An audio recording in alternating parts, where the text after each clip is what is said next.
I'm Ian Lazarus with Real Estate Live, and we're here at the Triple Play in Atlantic City, 2015, and we're here with John Coneys from Freedom Mortgage.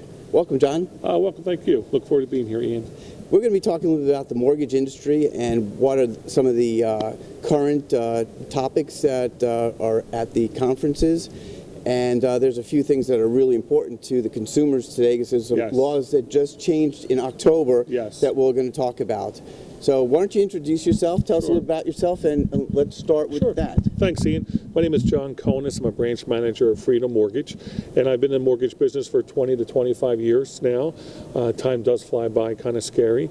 But for consumers and for realtors and for mortgage companies, what went into effect in early October was what's called TRID, T-R-I-D, the TILA RESPA Integrated Disclosure Form. And it kind of changed a little bit how we disclose information to consumers, both when they're getting a mortgage on the front end and when they're getting to the settlement table. Okay. It had been in the works for several years, the Consumer Financial Protection Bureau, but everything rolled out effective October 2nd. And we're all kind of learning our way through the process when you get to the settlement table from kind of all aspects of it, from the title company, consumers.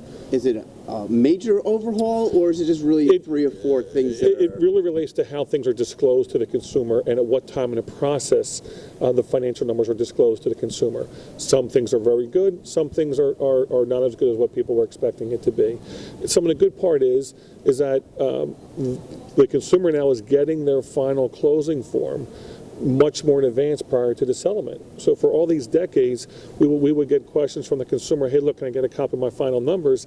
And they may not be getting it to either the day of or the day or two before closing. Right. Whereas effective October 2nd for new loans, they're now getting at least a preliminary closing disclosure form at least 3 days before closing. Many lenders are doing it well in advance of that, so in an effort to give them their final closing numbers 3 or 4 days before closing, which consumers are very happy about. Because years ago, people got to the closing table, they saw the package, and the interest rate was wrong. For the first time, they were looking at everything. And they had no choice but to close because they were going to either lose their deposit or It was definitely a risk where people were concerned about. In the last 4 or 5 years, I think it really started in 2009 when there was some overhaul and some regulation, there was much less risk of that happening. But overall, the government is trying to totally look at it from the consumer's eyes in buying a property, buying a residential property, and what it meant to them. And so everything went into effect in early October, and we're literally just living it right now as we go through our first round of closings. Why don't we stop right here? We'll get right back to you and see you shortly. Thank you.